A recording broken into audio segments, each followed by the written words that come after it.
Hello friends, good morning, सुप्रभात और students और फ्रेंड्स सभी को नमस्कार। और आज अपन बात करने जा रहे हैं वर्ड में अपन ने पहले अक्षांश और देशांतर को समझा।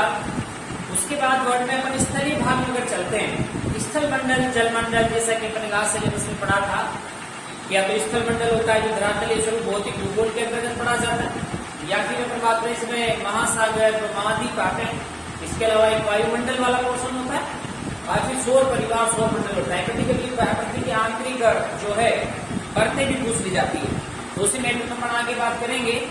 तो यहाँ पर कितने प्रतिशत जल है, या स्थल मंडलीय भाग कितना है, जल मंडल भाग कितना है, उस बारे में अपने एक सिद्धांत पढ़ लेते हैं। इसका नाम है महाद्वीपीय विस्थापन सिद्धांत। महाद्वीपीय विस्थापन सिद्धांत जो थोड़ा सा हमको बताता है कि वास्तव में जलीय भाग कितना है, स्थलीय भाग कितना है, ढेर सारी इसके बारे में बातें की जाती है। और इस सिद्धांत को देने वाले हैं वेगेनर महोदय, या मौसम विज्ञान के या मौसमी वैज्ञानिक है वेगेनर। और वेगेनर का संबंध था जर्मनी से, जर्मनी के रहने वाले थे। तो इन्होंने क्या किया कि महाद्वीपों की वर्तमान स्थिति का अध्ययन करते हुए एक इतिहास का अध्ययन करते हुए कहा कि आज तो हम देखते हैं कि 7 महाद्वीप बिल्कुल अलग अलग बटे हुए हैं, 4 महासागर हैं, 4 या 5 अभी बना के करेंगे वैसे महासागर 5 ही, तो सभी एक दूसरे से अभी अलग हैं। या पृथ्वी को स्थलीय भौतिक भूगोल को 7 महाद्वीप और 4 महासागरों के रूप में पढ़ा जाता है। तो पहले सभी ऐसा नहीं था। पृथ्वी ने अपने वर्तमान स्वरूप को प्राप्त करने के लिए काफी कुछ इतिहास इस समय गुजारा है, काफी कुछ स्थूल परिवर्तन हुए जो उनको इतने दिखाई नहीं देते। महाद्वीप विशिष्टता सिद्धांत ऐसा कहता है कि भाई महाद्वीप जल में तैरते हुए भूखंड है जो कि अपने स्थान से धीरे धीरे गतिमान रहते हैं या गतिमान है। ठीक है, तो उसी बारे में आज अपन बात करेंगे कि वे महाद्वीप विस्थापन सिद्धांत जो दिया था, ये दिया था 1912 में। इन्होंने कहा कि पृथ्वी संपूर्ण स्थलीय भाग पहले एक था, ये एक दूसरे जुड़े हुए थे, और ये घटना थी कार्बोनिफेरस युग। जैसे पृथ्वी इतिहास काल अपन पढ़ते हैं वैसे पृथ्वी का भी इतिहास है, या पृथ्वी ने भी आज वर्तमान अपने अस्तित्व को प्राप्त करने के लिए कुछ युग गुजारे हैं।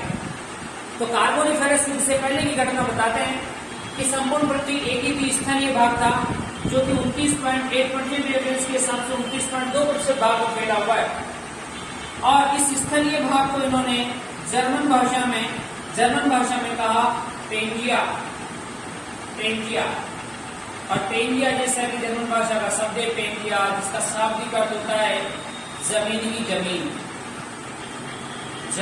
जमीन। ठीक है, अतः अगर आपसे यहाँ से क्वेश्चन कर लिया जाए पृथ्वी पर स्थलीय भाग कितना है, 29.2% है, या इसका प्राचीनतम महाद्वीप कौन सा था, तो पेंजिया था। पेंजिया का शाब्दिक अर्थ क्या होता है, जमीन या विस्तृत भूभाग भी होता है, विस्तृत भूभाग। इसके बाद देखें, इसके चारों जल भाग था, या पृथ्वी पर अधिकांश भागों में जलीय विस्तार है। यानी अपन ये कहें जलीय विस्तार लगभग 70.8% भाग पर पाया जाता है, जिसे इन्होंने जर्मन भाषा में कहा पेंथालासा महासागर के नाम से जाना गया। अतः अगर आप आज कहें जितने भी महासागर हैं, जितने भी जलीय राशियां हैं, वो अधिकांश किसके अवशेष कहलाते हैं, पेंथालासा का अवशेष कहलाते। और पेंथालासा और पेंथालासा का शाब्दिक अर्थ होता है जल ही जल। ये इस प्रकार से था, कार्बोनिफेरस युग से पहले ऐसा था। अब हुआ यूं कि कुछ बल, क्योंकि पृथ्वी एक नीला ग्रह है, पृथ्वी पर जल की बहुत अधिकता है, जल बहुत सारा, 2/3 भाग से भी अधिक लगभग 1/3 भाग पर दुनिया राजस्थान में जल पाया जाता है। तो यहाँ पर अपन देखें कि ये जो जलीय भाग है पेंथालासा, स्थलीय भाग है पेंजिया, तो पृथ्वी जिसे घूर्णन करती है, घूर्णन करने के दौरान पृथ्वी के 2 ध्रुव होते हैं, उत्तरी ध्रुव दक्षिण ध्रुव, तो ध्रुवीय बल उत्पन्न होता है। इसलिए पृथ्वी ध्रुवों की ओर अपनी किसी चीज को खींचती है, और महासागरीय जल के गतिमान होने से वहां पर भी जल उत्पन्न होता है, जिसे अपन कहते हैं ज्वारीय बल। प्लस पृथ्वी के कुछ ग्रह और उपग्रह भी माने गए हैं, जैसे पृथ्वी का उपग्रह है चंद्रमा, तो चंद्रमा कि जिस भाग को रोशनी देता है, जो भाग पृथ्वी के सामने होता है, उस भाग को अपनी ओर खींचता है, अर्थात चंद्रमा का आकर्षण बल। इन सभी बलों के प्रभाव से कार्बोनिफेरस युग में क्या हुआ कि पेंथालासा पेंजिया दो भागों में बढ़ जाता है। एक भाग उत्तरी गोलार्ध में चला जाता है और एक भाग होता है दक्षिणी गोलार्ध में। और इन्होंने उत्तरी भाग वाले को फिर कार्बोनिफेरस युग में एक नाम दिया जिसका नाम था अंगारालैंड, और इसे एक और नाम से पुकारा जिसे कहते हैं लॉरेंसिया भी कहा जाता है।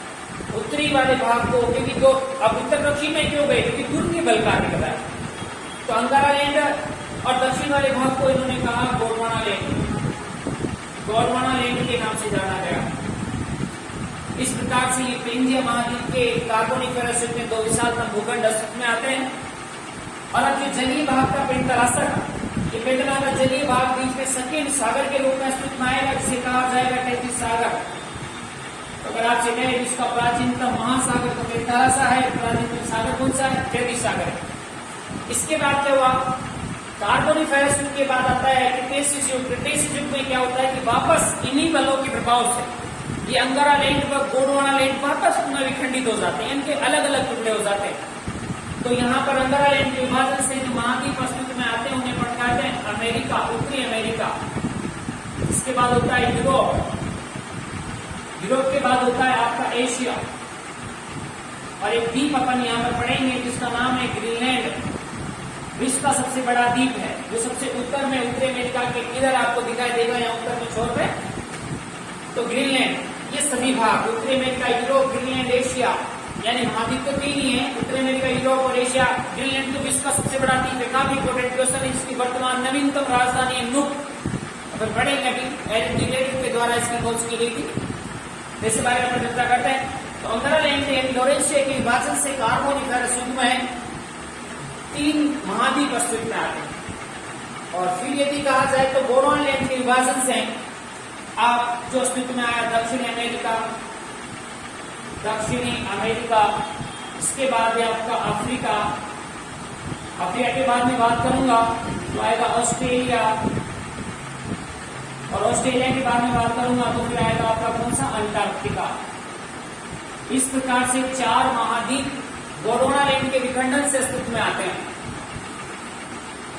और जब जाहिर सी बात है कि जब महाद्वीपों या अंगारालैंड गोंडवानालैंड का विभाजन होता है तो 7 महाद्वीप बने, तो जाहिर सी बात है स्थलीय भाग 33 सागर, जो जलीय भाग में 33 सागर था वो भी विखंडित होगा।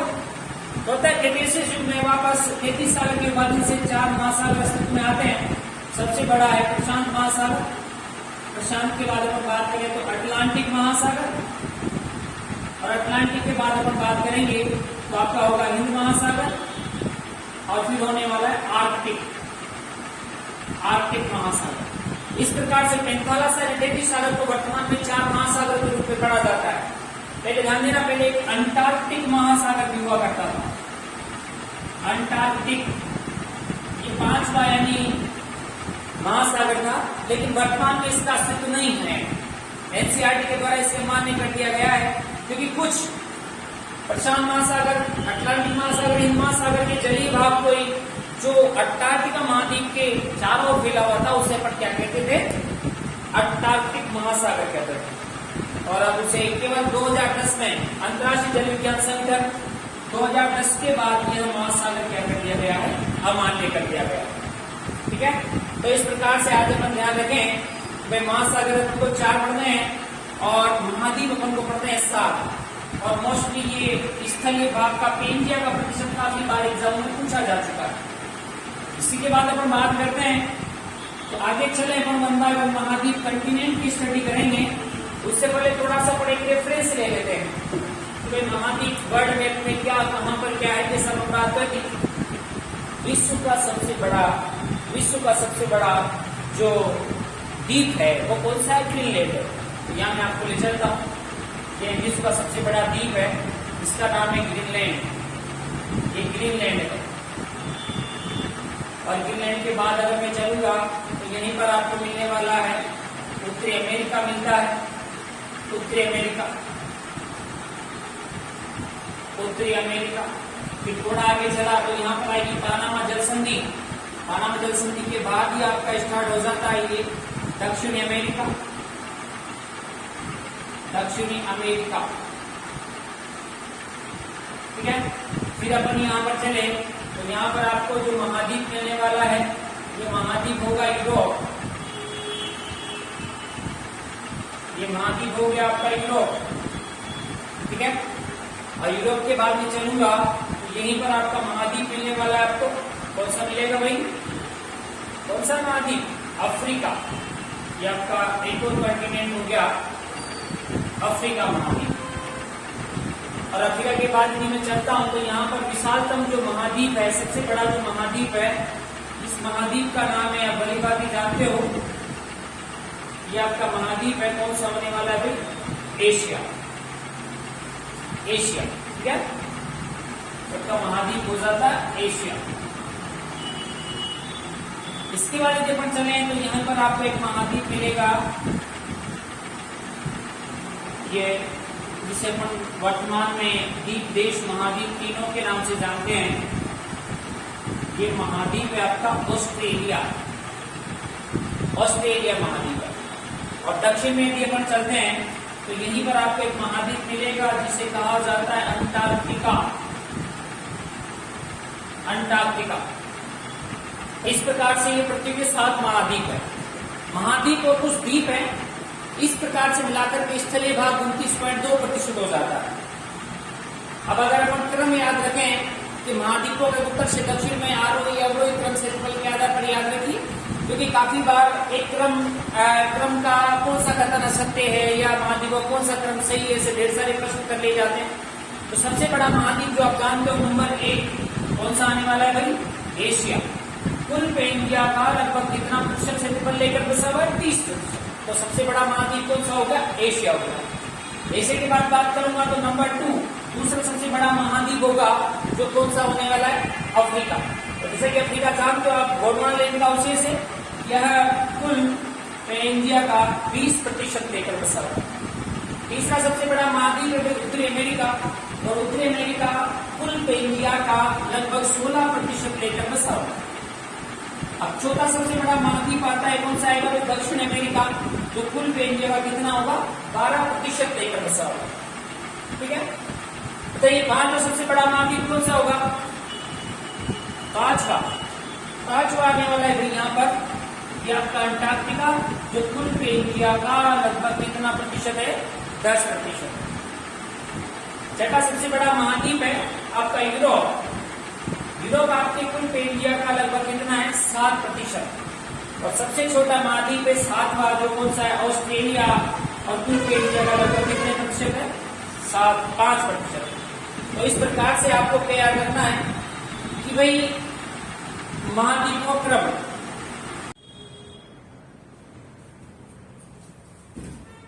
और इस प्रकार से अपन एक बार वर्ड पे महाद्वीप कौन कौन से कहाँ ये जिक्र कर लेते हैं। तो जैसा कि अपन ने देखा, विश्व का सबसे बड़ा महाद्वीप है एशिया, जो कि पूरे विश्व के कुल क्षेत्रफल का 30% है। नंबर 2 पे आएगा अफ्रीका, जो कि पूरे एशिया का 20% लेकर बसा हुआ है। नंबर 3 है आपका उत्तरी अमेरिका, जो कुल एशिया का 16% है। नंबर 4 है दक्षिण अमेरिका, जो 12% लेकर बसा हुआ है। नंबर 5 है अंटार्कटिका, जो कि 10% लेकर बसा हुआ है। और नंबर 6 है आपका यूरोप, जो कि 7% क्षेत्रफल लेकर बसा हुआ है। नंबर 7 है ऑस्ट्रेलिया।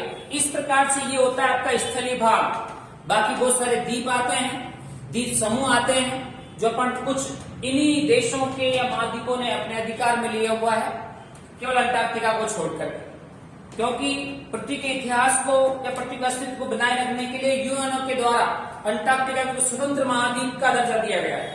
अर्थात अंटार्कटिका महाद्वीप पर कोई भी देश अपने स्थायी अधिकार का दावा नहीं कर सकता, केवल वहां अस्थायी निवास कर सकता है, वैज्ञानिक अनुसंधान कर सकता है, अनुसंधान केंद्र स्थापित कर सकता है। इसलिए आज विज्ञान के लिए समर्पित, इसलिए बाकी सभी क्षेत्रों पर अधिकार है।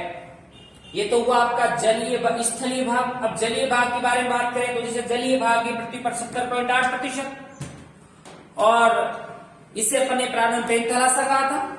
और पेंथालासा के बाद अगर बात करें तो फिर कार्बोनिफेरस में जब पेंजिया का विभाजन हुआ तो तो फिर यही हो, सॉरी पेंजिया का विभाजन हुआ तो टेथिस सागर के रूप में जाना गया। और फिर क्रिटेशियस युग में वापस जब ये अलग अलग महाद्वीप अस्तित्व में आते हैं तो 4 महासागरों के रूप में इन्हें पढ़ा जाता है। और 4 महासागर यदि मैं बात करूंगा तो आपके हो जाते हैं, जैसे इधर आप देखोगे तो यहां पर ये जो जलीय भाग है इस प्रकार से इसे अपन कहते हैं प्रशांत महासागर। हाँ, ग्रीनिच रेखा के आधार पर आप इसे पश्चिमी प्रशांत कह सकते हो, प्रशांत महासागर। और इधर अगर मैं बात करूंगा तो यहां पर भी ये अपने जलीय भाग जो है ये भी होने वाला है कौन सा, प्रशांत महासागर। हाँ, इसे अपन कह सकते हैं ग्लोब के आधार पर तो प्रशांत एक ही है क्योंकि पृथ्वी ऐसे जुड़ी हुई है, पृथ्वी गोल है। लेकिन मानचित्र पर यदि मैं देखूं तो इधर प्रशांत का आधा भाग इधर आता है, आधा भाग 50% इधर चला जाता है। तो इस प्रकार से 2 जगह पर प्रशांत महासागर पॉइंट आउट किया जाता है। ये जो पूरा ओ आकृति का महासागर देख लो सबसे बड़ा महासागर है।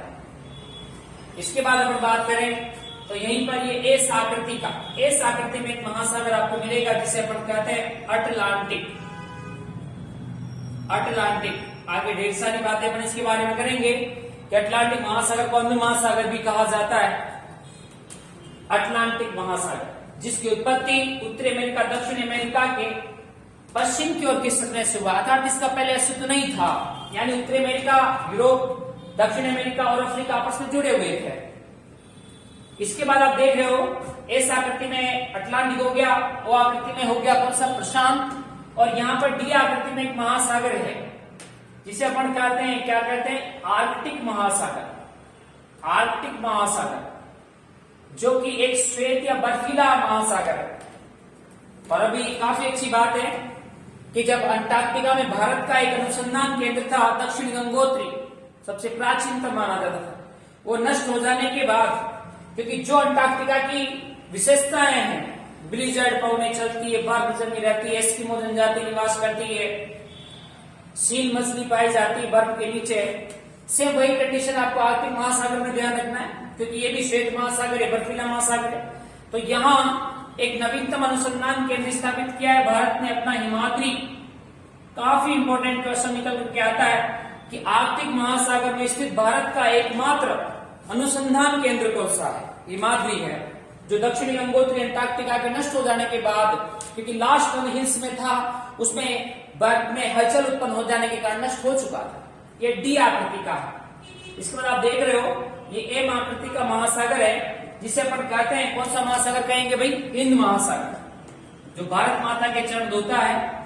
एकमात्र ऐसा महासागर है जिसमें क्षेत्र के नाम पर, क्योंकि हिंदुस्तान से बना हिंद महासागर, एम आकृति का महासागर है हिंद महासागर। सबसे बड़ा है आपका यहाँ पर प्रशांत नंबर 1, नंबर 2 पे जाते हो आप अटलांटिक महासागर, नंबर 3 पे जाते हो आप हिंद महासागर, और नंबर 4 पे जाते हो आप कौन सा, आर्कटिक महासागर। इस प्रकार से आपको ये 4 महासागरों का क्षेत्रफल के आधार पर क्रम याद रखना है और 7 महाद्वीपों का क्षेत्रफल के आधार पर क्रम याद रखना है। ठीक है। अब जैसा कि अपन अक्षांश और देशांतरों के बारे में बात करते हैं तो जैसे सबसे महत्वपूर्ण अक्षांश है आपका 0 डिग्री, जिसे आपने क्या क्या कहा था, ध्यान करिए फर्स्ट क्लास के आधार पर। एक तो 0 डिग्री को अपन ने भूमध्य रेखा कहा था, विषुवत रेखा कहा था, आधार रेखा यहाँ पर अपन ने बात करी थी। तो 0 डिग्री भूमध्य रेखा यहाँ पे आपके अफ्रीका महाद्वीप को मध्य से काटती हुई गुजर जाती है, ये आपकी हो गई भूमध्य रेखा। भूमध्य रेखा, विषुवत रेखा, आधार रेखा, इक्वेटर लाइन, यह आपके दक्षिण अमेरिका, अफ्रीका और एशिया। अब एशिया की मुख्य भूमि से नहीं होकर के यहाँ पर द्वीप समूह है जिसे आप विश्व का सबसे बड़ा द्वीप समूह कहते हो, जिसका नाम है क्या भाई, इंडोनेशिया। इंडोनेशिया विश्व का सबसे बड़ा द्वीप समूह है जिसमें लगभग 12,000 से भी अधिक द्वीप है। 6,000 तो आबादी बताए जाते हैं जहां आबादी निवास करती है। इंडोनेशिया विश्व का सबसे बड़ा द्वीप समूह, यानी भूमध्य रेखा एशिया के सिर्फ किससे गुजरती, इंडोनेशिया से गुजरती। और ध्यान रखना इंडोनेशिया का जो कैपिटल है, राजधानी नगर है, वो जकार्ता, और जकार्ता में आसियान का मुख्यालय, association of south east Asian Nations, ASEAN का मुख्यालय वर्तमान में सदस्य राष्ट्र 193। तो इंडोनेशिया यानी कितने भूमध्य रेखा कितने महाद्वीपों से गुजरती, दक्षिण अमेरिका हो गया, अफ्रीका हो गया और एशिया यानी इंडोनेशिया हो गया। किस महाद्वीप को मध्य से काटती है? तो आपको याद है अफ्रीका महाद्वीप को मध्य से काटती है। आगे अपन अफ्रीका के साथ बात करेंगे कि गेबोन, कांगो, जायरे, युगांडा, केन्या, सोमालिया ऐसे काफी 6 देशों से गुजरती है अफ्रीका को। इसके बाद यदि मैं आपको ले चलूं तो कर्क रेखा यहाँ पर केवल मैक्सिको, उत्तरी अमेरिका केवल मैक्सिको से, मैक्सिको के बाद यह हो गया अफ्रीका के उत्तरी भागों से, और यहाँ पर एशिया महाद्वीप में होगा भारत। ये 23.2 डिग्री नॉर्थ यानी ये हो गया कौन सी रेखा? कर्क रेखा। कर्क रेखा एशिया के भारत को मध्य से काटती है और उत्तरी अमेरिका के मैक्सिको से गुजरती है। मैक्सिको कंट्री आएगा यानी यूएसए और मैक्सिको के बीच सीमा का निर्धारण कर्क रेखा ही करती है। तो कर्क रेखा उत्तरी अमेरिका, अफ्रीका और एशिया से गुजरती है, यानी किसको मध्य से काटती? तो भारत को मध्य से काटती है। और भारतीय इंडियन ज्योग्राफी में पर चर्चा करेंगे कि भारत के 8 राज्यों से गुजरती है। गुजरात, राजस्थान, मध्य प्रदेश, छत्तीसगढ़, झारखंड, पश्चिम बंगाल, त्रिपुरा, मिजोरम, ऐसे भारत के 8 राज्यों से गुजरती है कर्क रेखा। जैसे यहाँ पर गेबोन, कांगो, जायरे, युगांडा, केन्या, सोमालिया था भूमध्य रेखा। इसी प्रकार से अगर मैं बात करूं आपको ले चलता हूं मकर रेखा पर, तो मकर रेखा यहां से दक्षिण अमेरिका हो गया, दक्षिण अमेरिका का अफ्रीका हो जाता है, अफ्रीका के बाद ऑस्ट्रेलिया, ये 23 से 1/2 डिग्री साउथ यानी ये आपकी हो जाती है कौन सी रेखा? कर्क रेखा। तो कर्क रेखा जो है वो भी 3 महाद्वीपों से गुजरती है। दक्षिण अमेरिका हो गया, अफ्रीका हो गया और ऑस्ट्रेलिया हो गया। वही बात किसको मध्य से काटती है? तो ऑस्ट्रेलिया को मध्य से काटती है। क्या देखो आप, ये कुछ एक्स्ट्रा दिखाई दे रहा है यहाँ पर। अफ्रीका में तीनों महत्वपूर्ण अक्षांश रेखाएं गुजरती है, यानी यहाँ पर यूं कहें कि विश्व का एकमात्र ऐसा महाद्वीप जहां से 3 महत्वपूर्ण अक्षांश रेखाएं गुजरती है, तो कौन सा आएगा भाई? अफ्रीका आएगा।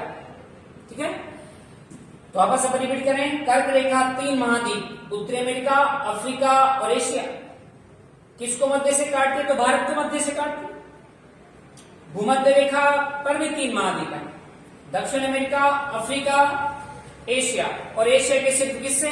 इंडोनेशिया से। विश्व का सबसे बड़ा द्वीप समूह क्या है? इंडोनेशिया है।